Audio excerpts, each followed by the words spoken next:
Oh my God. I felt, it felt awful. It felt absolutely awful. I can't even imagine. Yeah, I mean, the devil on your shoulder telling you almost exactly what you're afraid of. What does 10 Cloverfield Lane have in common with Prey, Killer of Killers, and Predator Badlands? They're all directed by today's guest, Dan Trachtenberg. Now, Dan is a friend of mine, but as you'll hear me say in our chat, Badlands is genuinely some of the most fun I've had in the theaters in a very long time. It was surprising, exciting, and so well constructed that I wanted to pick Dan's brain about all of the above. This is spoiler-free, but if you haven't seen the film, take my word for it. Go see it on the biggest, loudest screen that you can while you still can. But I'm going to stop talking here and start talking with Dan. So you just released 2 films in 1 year, and I imagine just one film is intensely daunting. So before we jump into the actual creation of the thing, I'd love to talk a little life stuff, specifically where it comes to the fact that you were making 2 films at the same time. Like what did that look like on a daily basis? What are those kind of work hours? There was a portion where before we went to New Zealand to prep and then shoot Badlands, we were developing them at the same time and then going into production on Killer of Killers while we were still writing the script for Badlands. Secretly, there's something cool about being able to switch whenever something feel like you're hitting a wall creatively. Yeah. You then have like, all right, let me just think about this one then for now. And within Killer of Killers, there were like 3 or ultimately 4 movies that were like, I can't crack the code on this in the Viking chapter. Okay, let's talk to the feudal Japan folks. Let's get in. Where's that? Oh wait, that's cool. We have some cool ideas there. Okay, then you get stuck on that, and it's like now we have a Badlands meeting that to deal. And it allows me to not let things fester and obsess or worry about certain things because you're just sort of being bombarded with stuff, and I was using my instincts more than anything. But it was a lot of late nights because then you get to deadlines for any of those things, and it's like, okay, now this has to get thought through. Yeah. Then when we went to New Zealand, that was tricky and everyone, of course, is like, each thing is the most important thing to any individual or team on the project. So the Badlands people were upset that we'd have this chunk we couldn't do a meeting in the morning because we had a whole crazy fire happening for Killer of Killers, and vice versa. But there was a lot of us, at like 6 or 7 a.m. driving to set an hour away or something in New Zealand. And we had, my producer got Starlink attached to the vehicle that we were in. Probably all have cancer now. Like we were like surrounded by these like servers in the truck, so we could have our meetings with our laptops and look. We used this program Sync Sketch to look at concept art or animation or whatever it was at the time, and go over all that stuff. Then get to set and start going at Badlands. And there were frequently moments where I would have my headset for Badlands with one ear open like this, and then an earbud connected to my producer's laptop for a Killer of Killers meeting, and would be like cut you on the just scene went full Spielberg there. with it. Yeah, and then overhearing something that was like someone was misinterpreted, so like whatever it was. It's like, oh no, I gotta then like pop into that meeting and deal with whatever the Killer of Killers thing was. And there's a picture we posted to Instagram that had like my on-set monitors. There was a day where we had second unit, I think, too. So it was like 2 sets of monitors, main unit and second unit, and then a laptop open for a Killer of Killers finaling shots or something. It was like this crazy, like everything was happening at one time. That's insanity. It got pretty gnarly, but also, like I said, when you're feeling down on some creative idea here, there was always something else that was up, Yeah. I think the blank page is always this really daunting thing. And I say the blank page also metaphorically in terms of like starting from zero, accelerating off of zero is really hard. But with this, all the gears are cranking. Nothing got rusty, Yeah. Each creative idea boosts the other. And sometimes there's a period like of ending a project and starting a new where you sometimes you're relearning some lessons. You're like, oh yeah, why am I making this mistake again? I knew that, Yeah. And this reminded me of all the right choices when Killer Killers was like coming together and really working. Then it allowed me to kind of carry that momentum into Badlands stuff. So I don't know that I would do it again, but there's something very specific about working in animation that allows a lot to be virtual, as much fun as it is to be in person, and sometimes makes things smoother. When I was doing the pilot for The Boys, I also was doing this for this video game Warframe, the kind of directing the opening cinematic. And that was all virtual. They were on Budapest. So that kind of like opened the door for us to walk through with our process on Killers. Did you find like ideas hopping from one thing to the other? Like you have an idea here that's not quite sticking in Killer of Killers, but hey, that would actually fit in Badlands. Yeah, we had a design come in for what we call the Zamboni in Killer of Killers. That was like a hover bike with a thing on the front that pushed the bodies out of the arena. I think when it first came in, it wasn't in that much of the movie. And I was like, oh man, this is so cool. I wonder if there's a way for this to be in Badlands. And then we were scouting. For Badlands, we scouted like Iceland, Australia, and New Zealand. And every time we would scout, especially when we were in Iceland, we'd be like, where the landscape is so breathtaking.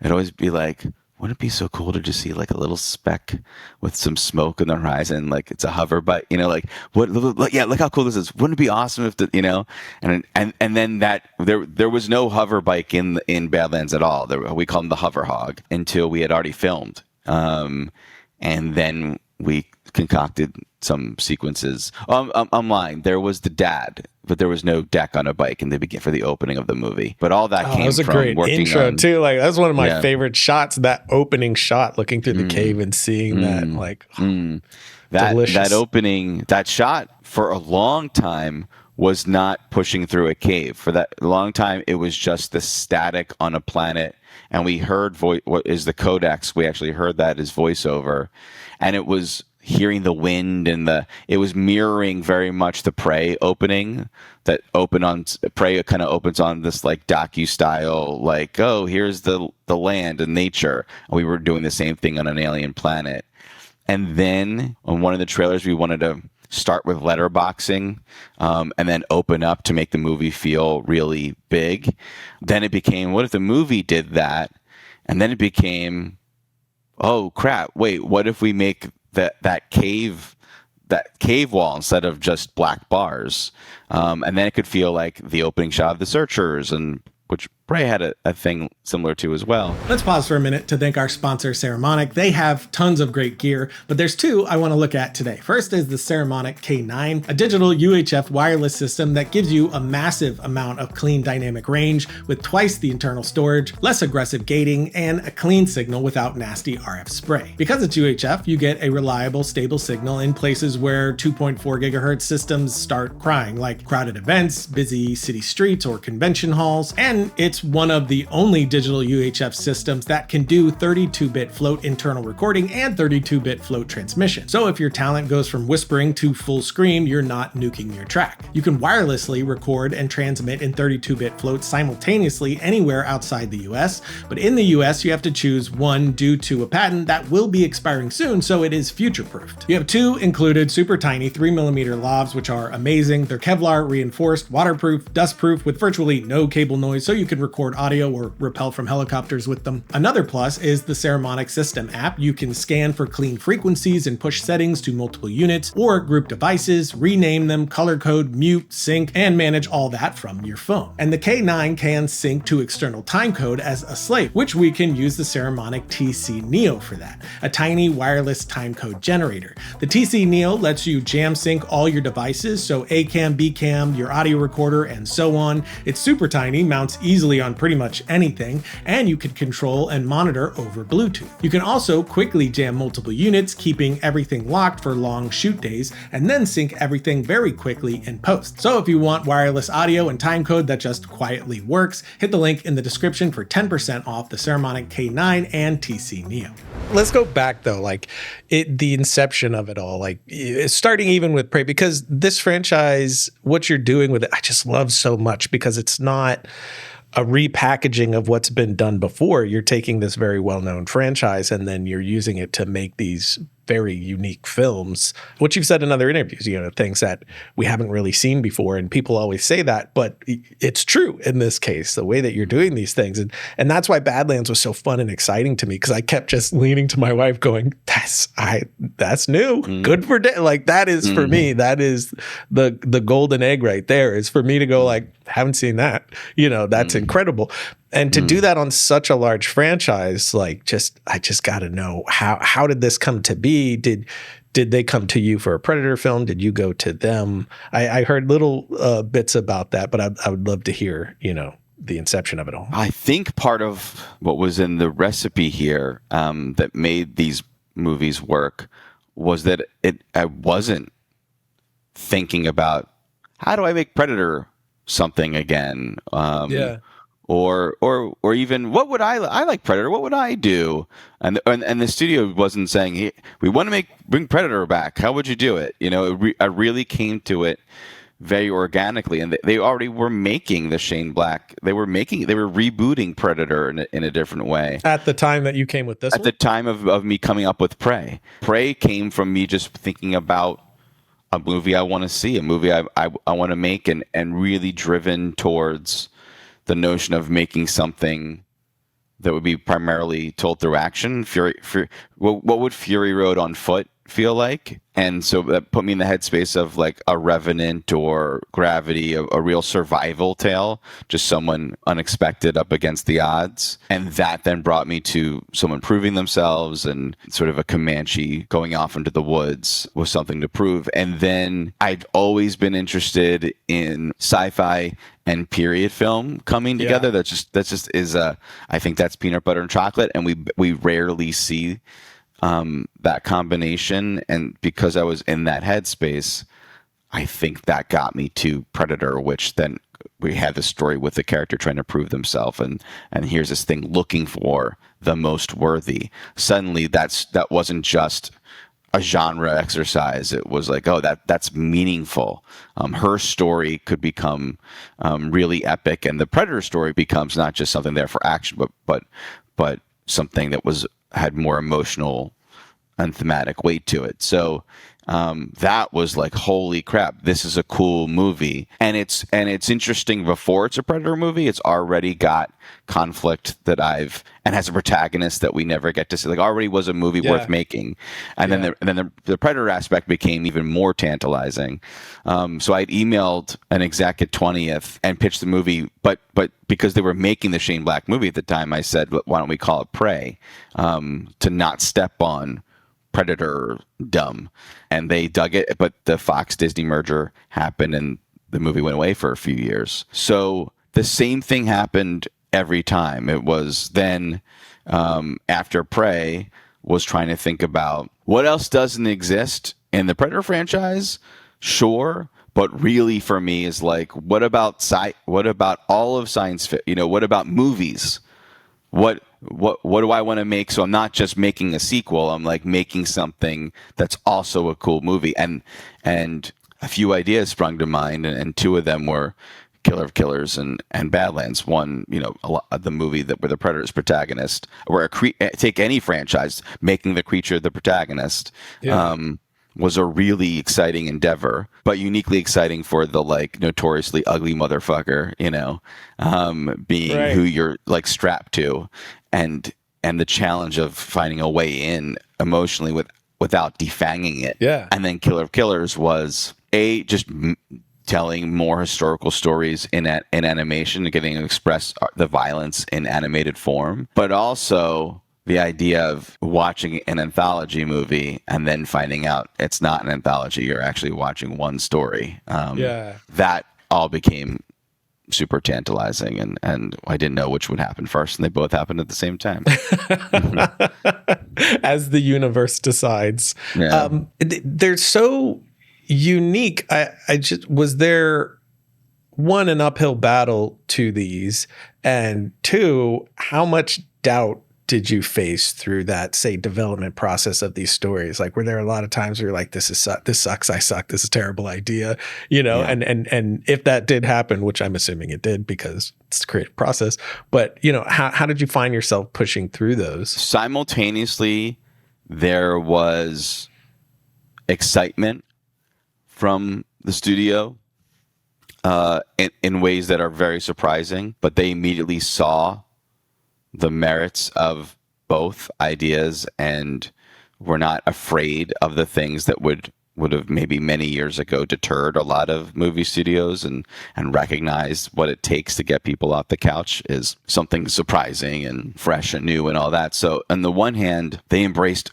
a bonkers idea in Badlands and Killer Killers. We had never done animation. They never did animation. We were going to work with a company, Third Floor, that had never done a finished animated project before. We just worked with them in previs. So it was a lot of hand-holding, and trust.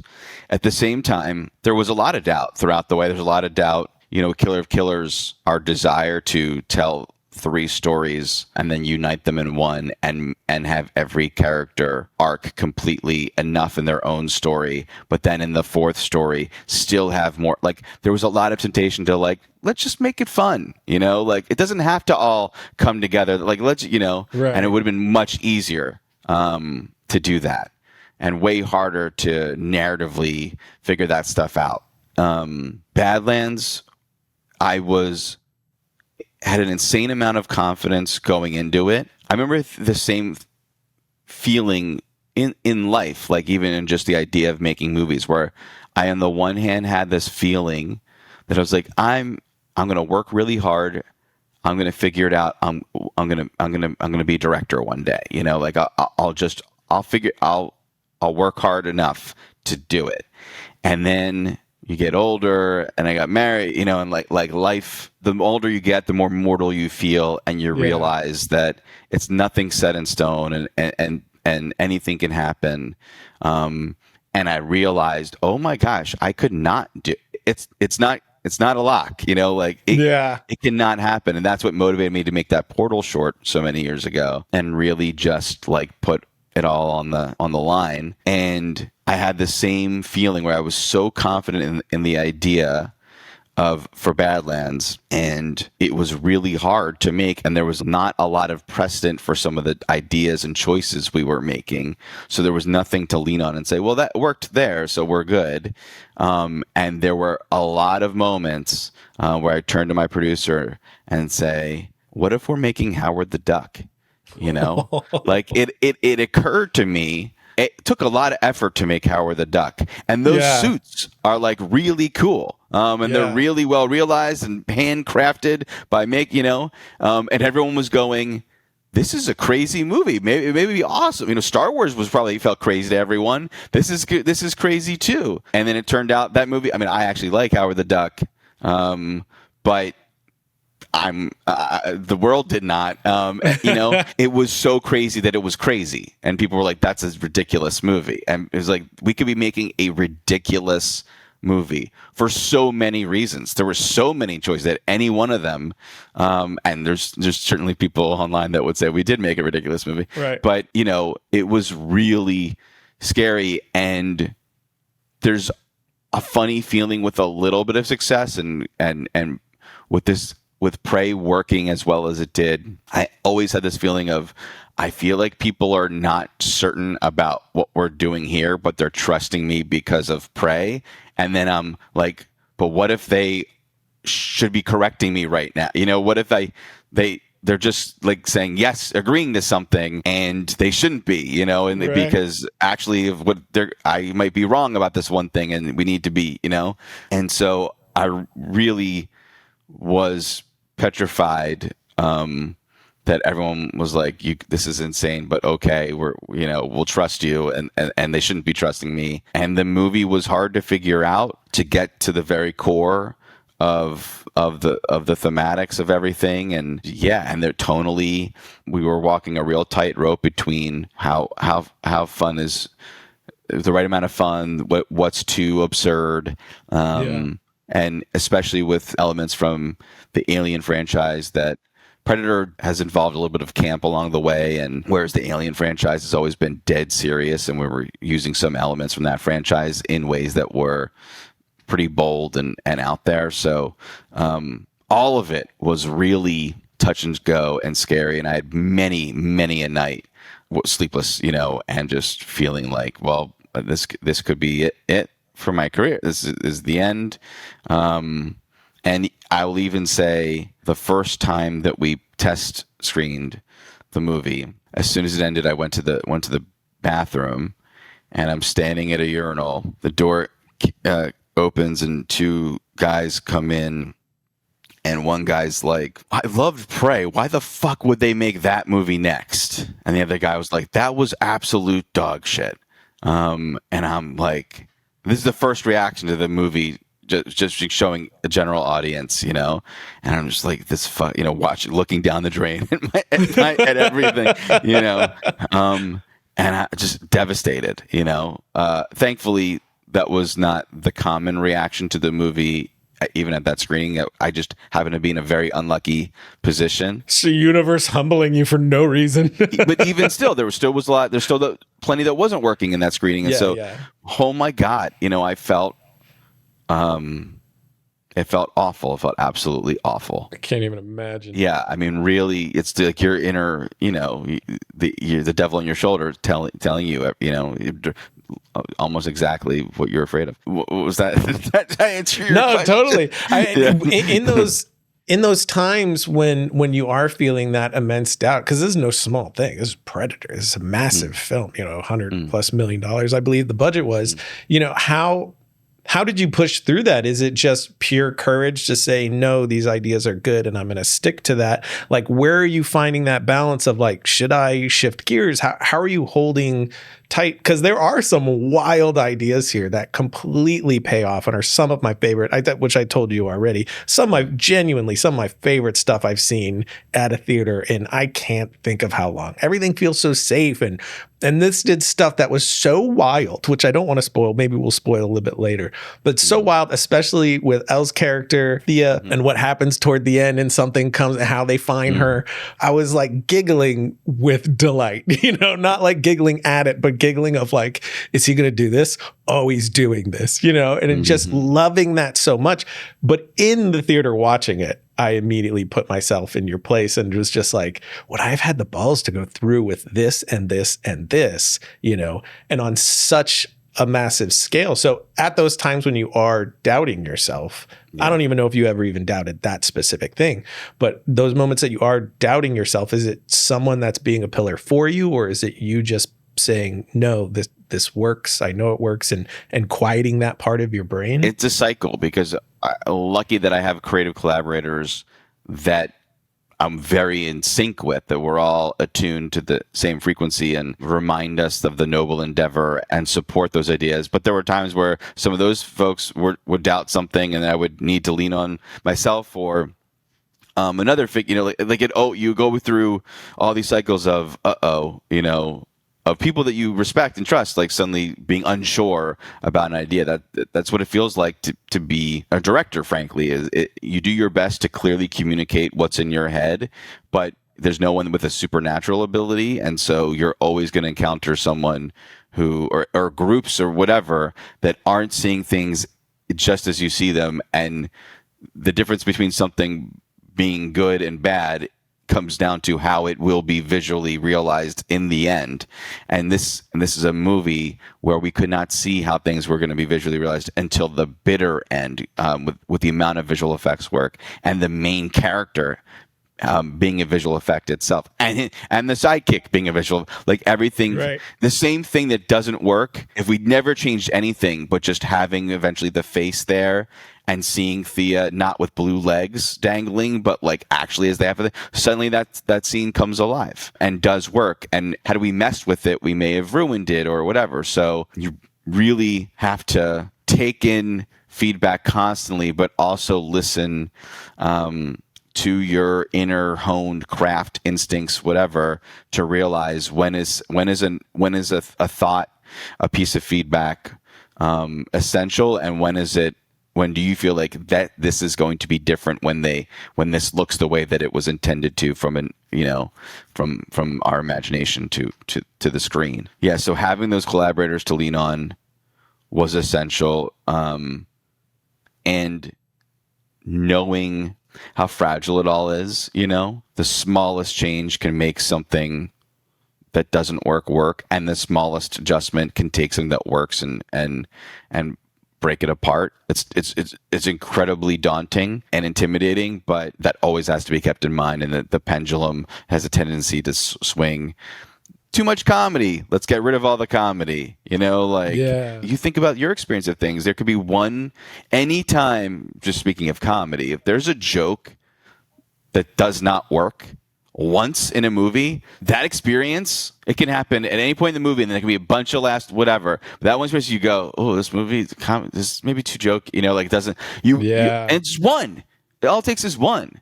It's deciphering those kinds of notes. That goes to like a lot of the decisions you're making in pre-production too, which you mentioned something with, Deck's face. Did you have like the full mask on the whole time and then you're just CGing that? Or, because I saw some BTS stuff where that was open and you could see the actor's face. Was that just rehearsal, or did you do that for performance? No, throughout? It was an open cowl the entire time. We had a stunt mask for wide shots where we were all hoping that we could get away with a few shots here and there. I don't even think that ever came to be. I think we always zhuzhed up something. But no, it was committing to building a full prosthetic suit. Just the face was open, and to keep Demetrius's eyes.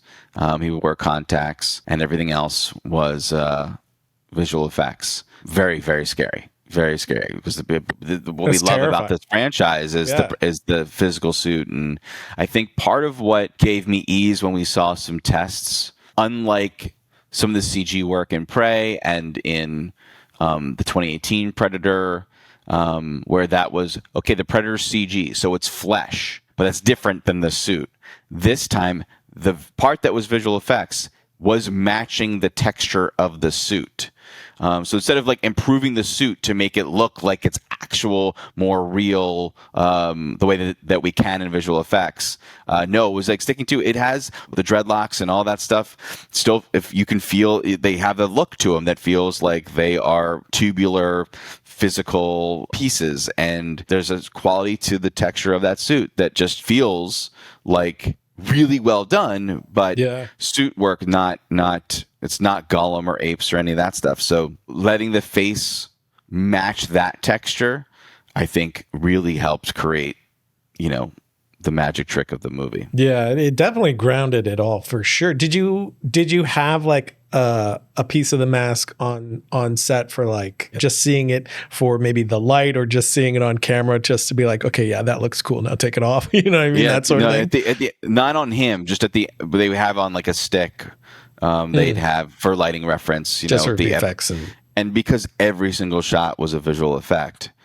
Like there was no like, all right, we got that. And next thing, every shot of the movie was, we have that. Okay, balls and charts. That's crazy. Then they do a pass with that thing. Okay, now we're gonna do a clean pass, and they had to do the camera move all over again. Like every single shot. It's like you really made like a live action animation hybrid. Yeah, it was, but in a way that hopefully, funny enough, has its own challenges, because some, like even thinking of Avatar, there's a clever there in that it's all visual effect, for the most part, other than some of those sequences with humans, but everything is made by the same thing. I remember when we were doing The Bear and Prey, like it's harder to be immersed in reality and your eyes are accepting a reality the entire time, and then something CG happens, and suddenly it's a harder threshold to overcome. You can smell it right away. And I really wanted it to feel as much as possible like we are in these locations, it's real, and we're just peppering in visual effects along the way, but didn't quite process the uncanny valley aspect and like how it really slams you in the face, because that work can stick out. So I think in a way, what I thought was going to make things easier ended up being harder. I thought, we're shooting so much, and then you have reality to match to, but actually, it's just a higher threshold, a higher standard to an audience. Which actually makes me wonder how much of Badlands was location versus stage. I want to say like 90% on location. Nice. Like we did most of the end infiltration on the Wayu base at night. Then we did some pickups on the stage, and I was like, why were we doing night shoots like crazy? And we could just be here. It's pretty much the same because night becomes black, and so what black is now blue for us, and we still brought in our ground. But actually, I would do that again. I'm realizing how much of a difference it makes. When you do have something to when the visual effects artists have more reality to match to, I think you can kind of feel artifice, and there's a magic trick that happens, I think, when you don't know which is the real part. You're flopping back and forth between them enough that you lose track subconsciously of like when something felt added and when something was as I normally see it in photography or in my own life. When there's too many different things in the frame, I think it helps pull off everything. So like the previous statement, as hard as that is, I think to finish that thought, worth it. Yeah. For me, the momentum of the film really sold so many things too. Like there's such a driving forward. You mentioned Mad Max, which is funny because I thought that when leaving this film, like there was such this driving forward story through action momentum that never let up. It just started and kept going, and we're getting all of our story and character through the forward momentum of the thing. And I think the reason yours connects so well for me is, it really does the thing I love so much is you're constantly putting us in the shoes of the character. He doesn't just grab something. We watch him calculate and see it and make a decision. And that so immerses me, the viewer, into those moments. It's a small moment, but one of my favorites was when Deck gets flung into a vehicle, and then he looks up and sees the door, and the next shot is him pulling it off. And it's just that simple one moment of him looking and seeing the door, and it's just constant. It's so consistent. You're constantly letting us, do that evolution of the moments. Nothing just happens. It's set up and then paid off in every tiny little way. So I'd love to talk a little bit about that, especially because you're doing a lot of longer takes. I mean, obviously some things are CG stitched and, whatnot. They're not necessarily oneers per se, but, and they're, I wouldn't even call them oneers. They're Spielbergian long takes. They're these things that evolve and move, and you're getting all your setups through this one, now we're in our close, and that's the stuff that, man, it's delicious. So I'd love to, more than anything else, I would love to dive into that. Even not to just geek out about your movie to you, but the crash sequence. He wakes up on the floor. We get that whole crash. It's this perceived long take, and then he ends up back on the floor, getting up again. And that book ending of it's just so smart. And so I would love to, how are you putting those together? How much is instinct and how much is very, very calculated? And is it a lot in collaboration, or are you kind of, how are you mapping that out? I love you referring to it as the Spielbergian long take, because that is the same terminology I use, and I really, I bristle at oneer because I think sometimes it can feel like we're doing it to be, look at us, and really the impulse every time is like, no, I think the moment is best told without cuts, or like the one that you bring up. Like you just think of it as sentence structure, or like how cool would it be to all in one breath you to experience this moment with him of waking up and you feel like him when he crashes and it goes quiet and you're on the you're like, oh my God, I'm breathing again, and it makes that moment that much more powerful. Or there's a longer take when you meet Tessa on the prowl, coming to that same crash location that starts on her finding some predator blood and then wraps around and ends, which to me that's the right sentence structure for the moment. That free fall sequence, we had the idea to do it but really procrastinated figuring it out, and we kept on saying, okay, we're going to take an office chair and put it on the stage, and we're going to take an iPhone and figure it out. We had to put that on the schedule, and it just kept on getting moved until we found ourselves shooting it the next day or that morning or whatever. So, okay, we really got to now figure it out. And we had a little miniature of his seat, and part of what was tricky, and I had in my head I always loved the moment in Die Hard 2 when he's in the helicopter and all the grenades come and he ejects himself and he comes towards camera and away from camera. You really feel it in your stomach. And I wanted to create that feeling again. And a lot of it, by the way, comes from the amount of shots, visual effect. Like, hey, we have too many shots for the sequence, over budget, and what, and saying, oh, okay, well, what if it's all one? They're on to me with that. But because we're all against blue, you can't feel the parallax of anything. So the whole him going up and away from us and then down and falling, whatever. But we were horizontal on a stage and we could move the seat at a certain axis and put the camera. So it feels like when we're behind him, that'll feel like we're going down, even though we're pointed up. And all of that was really hard for all of us, of us to figure out and feel comfortable and confident in. Are you using any overlays in those moments? I saw later you posted with the power loader, which maybe we'll get to that later, but how it's you had that AR. We had an iPad there. That was, we were just ahead of we knew about that sequence, and Weta was able to, they have this powerful tool that allows us to do that.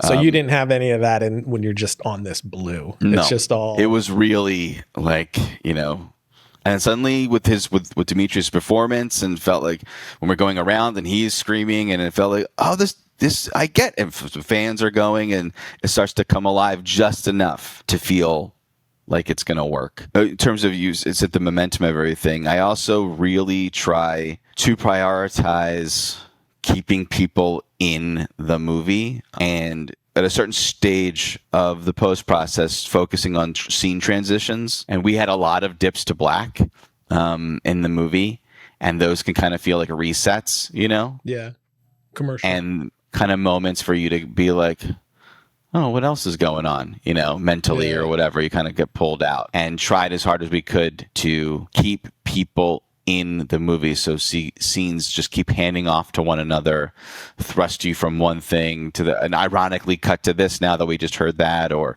and when we had dips to black, we sonically solved it by hearing flashbacky things, or the thing that gets us into that oneer is this awesome, very late in the game idea of having what you think is he's drifting back in slow motion. Deck is drifting back in slow motion after seeing what happened to his brother. And we're hearing what we think is a pulse in music that then turns into the pulse of the alarm of him. It's a beautiful transition that kicks off that longer take, and it keeps you in the emotionality of one moment and brings you to the next without it being a hard reset, so that eventually when the movie does finally stop, which I would argue is the title, there's this oh my gosh, that was all one big opening, wasn't it? You realize that before then, we were just kind of going, really, really motoring. So I do try to take special attention to keep people and not getting overly logical about stuff. It keeps you in the emotional spirit of everything. And there's plenty of things in the movie that you could kind of pull a thread on and go logically with that, and not even allowed to think that way. Side note, on a personal note, when the title came up, I saw it with Josh too. And my version of compliments to the chef is if I see a movie with Josh, is I lean forward and I just give him a look. And then if he leans forward and gives me a look, we're both like, fuck yeah. Like, that's what that means. That just means like, oh shit. That's how, okay, Dan, you know, That's awesome. there's just, man, when that came on, I was like, you son of a bitch. And even how you what- did the title with the 20th century below it felt like classic, but now at the same time, it's so Yeah. sick. Well, that was in Prey. That was so funny, and they happened the same for both. Like that, there was no the script never said, and then we cut the title there or whatever. And I remembered, same thing in Prey. The title reveal is we see the spaceship in the sky. We tilt up, spaceship in the sky, and go up to the clouds, and then the music gets crazy, and the title slams on. And the same thing with 20th, like old school. And I watched a lot of React videos. Which is just this lovely joy that we get as filmmakers. Yeah. And people always freak out on that title, and I didn't think it was that cool. I always thought I liked that we did it, but I didn't realize how effective it was. And so with Badlands, I was like, oh man, I don't have some cool idea for the title. And then as we were putting it together, we get to that moment where he looks out at the planet in front of him, and I was like, the clouds, the sky, like we could put the title there, you know, and it was like, oh my God, it's so cool that it's so late in the movie, and that's how ballsy we're gonna be, you know, like it's just so unapologetically cinematic. It's just so great and like classic. So it just rips you back to that, just like I was saying, that feeling of like, you know, that I haven't had in so long, of what it felt like as a teenager, so stoked to see this movie, and then it's summer and now here it is on the screen. That was just one more element that it's just another seasoning on there. That's just a delicious one. We were talking about the power loader, and the fact that you got to play in the Wayland world, it was just, man, that's the most jealous I've ever felt of a friend's work in my life. I was like, damn it.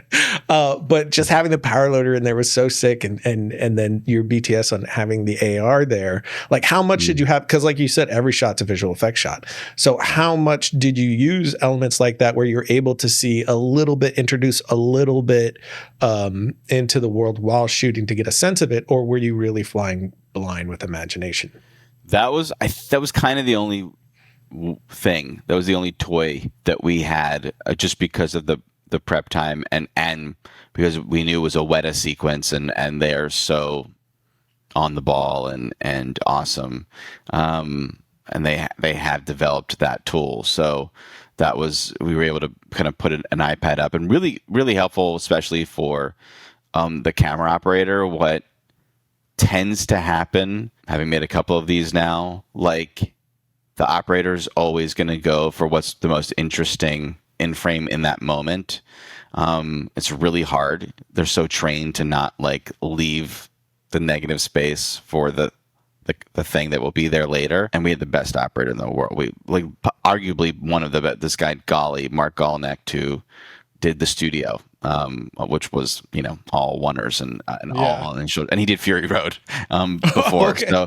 So he really is like an exceptional craftsman, physical specimen, and also like one of the most attuned to the emotionality of the movie. That guy was like felt every emotion that the actors were performing. And anyway, but yeah, so really helpful to remind like, we're too close. We're on its foot right now. If we're there, we have to be this further back, and eye lines and all that stuff. Really, really helpful. But unfortunately, there wasn't too many other tools like that. And it would have been cool to have like play take back and then see like Deck's face as a predator, because it changes everything.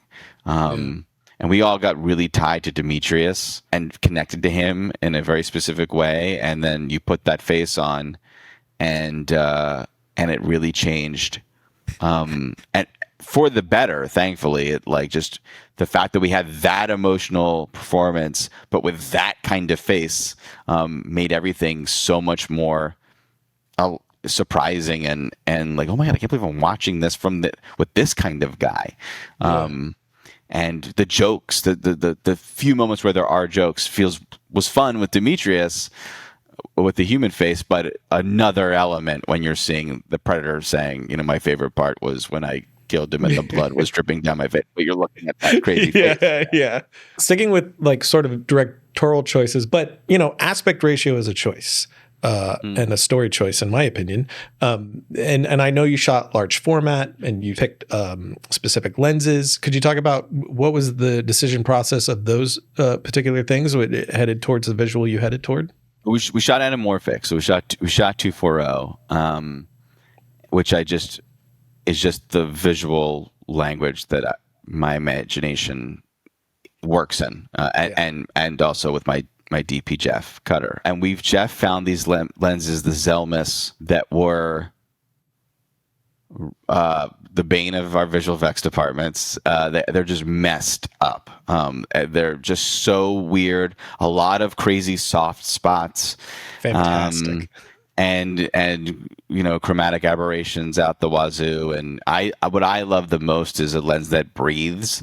Yes. So when you rack focus, you see it's like someone's face grows and expands and despands or whatever, so it makes me feel there's just certain movies that hit me as a kid that had that quality, so it makes everything feel that much more cinematic to me. Yeah, I agree. I think sometimes when you're shooting visual effects, the preference is to shoot with a really clean glass so that everything's sharp and you're able to nail stuff. And this felt like a more unexpected visual approach to this kind of work and being in location and it all being a little visually messy, grounded everything, I think. So that informed the lens choice. I don't know that I ever could shoot something not in 240. In fact, I've often brought up to my producing partner, shooting in 3. Like, can we make it? Can we go really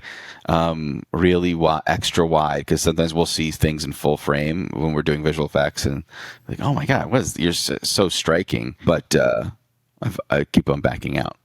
Maybe one day. Is it when you make your Western, when you make your sci-fi Western? Exactly. Yeah. That's when you go 3.0. What about sticking with, directorial choices? And we talked a little bit about a little already with your scene construction, but how much was visually prepped before time? Like, did you storyboard? Did you do animatic? I mean, it is a very large VFX piece, so I imagine there was a good deal of animatics. Yeah, we were prevising even before we had a treatment for the movie. We started with concept art, and just on the idea of the movie, we had Andre Wallen, who's a concept artist that I had admired forever, and was like, I couldn't believe, I was like, oh my god, is this movie big enough where we could ask if he'd want to, and so he was just doing Predator in this environment, but we didn't even know what the look of each planet would be.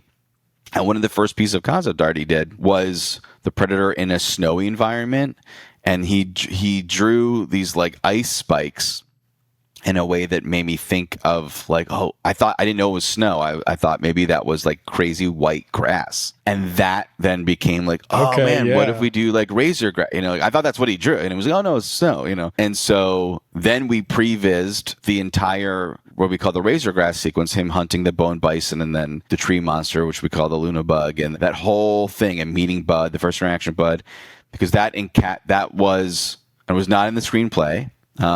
We just kind of wrote the scene to represent all the gears of the movie. It had the fun of the back-to-back, him and Thea, the fun of seeing the Predator hunting other creatures and encountering another little thing that would be competition and then have a rivalry with him. And it just had all the elements as a signpost, not only to the studio, but also for the writer, to see oh, this is the tone and this is what so we previs that. And then as we had concepts for sequences, whether they were written or not, we just kept prevising. My dream was especially, one of the pleasures of animation is that you previs the whole thing. And I really wish we could just previs everything, because it just locks people into get what it is and not have way less wiggle room for misinterpreting any aspect of the movie. So we prevised a lot of sequences, and there's a lot. There'll be a disc, there'll be a Blu-ray that has a lot of previs for deleted scenes. Nice. The fight in the Callous Den used to be this outpost sequence that was where the initial leg fight used to be, meeting Thea, the way he met Thea. was completely different. Well, it's like a Dangerous Hot Lava style sequence that then turned into, in the movie, it's the spike pods. And then there's plenty that like like the one that we talked about with the chair that we procrastinated, that we like Jeff and I would talk about all the time, but we never really like did the like, what is each shot, you know? As best we can, we go through the script and try to touch every scene, and if we don't, there were storyboards too. There's storyboards for the spike pods, but if we don't have previs for it, we'll try to kind of just shoot each other as reference for each shot, or have in our hearts like, what is the shot of the scene? If the scene only had one shot to articulate it, what would that shot be? And start from there, and then from that easily blossoms out the other kind of coverage that one would need, you know? Yeah. Sort of like a flag planted visually for the scene and then build from there. Yeah. I love that. I'm going to steal that. Yeah. Did you shot list a lot, or were you on set just discovering a lot for the non-previs scenes, obviously? It would be, for whatever did not have any pre-visualization component, it would be more like my AD would come in and be like, so what's like the first shot of the day? Actually, that's not always true. Sometimes we would show up on set, and before the actors would come, I would talk through with Jeff and AD and team, like, this is what I think it's going to be, generally this. And then actors would come and we'd block and talk through, and there might be some changes to the plan or not. Inevitably, there's something that I feel like I have a handhold on that we can always start with. And then from there, while we're filming it, while we're setting up and they're pushing with second team, or, with the stand-ins, then you start to feel like, oh, I know what I need to see after this. Oh, we got to get a this and a that, and then we'll be good with the scene. So it's like sometimes building it out is just the process of getting started with something. Yeah. Yes. Indeed. So what's next, man? Yeah, right. You got another Predator movie in you? Do you have something else, planned that you're gonna try to dive into next, or are you just resting at the moment? I'm resting at the moment, but all things are true. There's definitely awesome more Predator stuff to make that very much excite me. And there's also other stories and kinds of movies that I love that I've been always been wanting to make. And the real pressure I feel, we're all going to the movies. It's just a matter of which one are we deciding to see. Every movie has to require, insist that people get up off the couch and go spend much more money now and see the movie. And so that affects the kind of movies that I want to make, that I decide to do, like each thing has to, you're not going and you're going, which one of these, whatever is cool, whatever here is good, no. It has to like yank you up, and into your car and out to the theater, to see it. So, that's really informing, and has informed and continues to inform the choices I'm making towards what I do next. That's smart. Well, You crushed it, man. You had 2 incredible films in 1 year. So congratulations. This one, huge success across the board, box office, critical, fans, everybody is loving it. So congratulations. And, thank you for taking the time to do this as well. Thanks, man. Always a pleasure. Thank you. Huge thanks to Dan for taking the time to chat and for being so honest about his process. And like I said at the start, his film rules. So go see it now before it's off the big screen. And as always, if you dug the episode, like, subscribe, hit the bell to be notified when we put up new content. And until next time, don't forget to write, shoot, edit, repeat.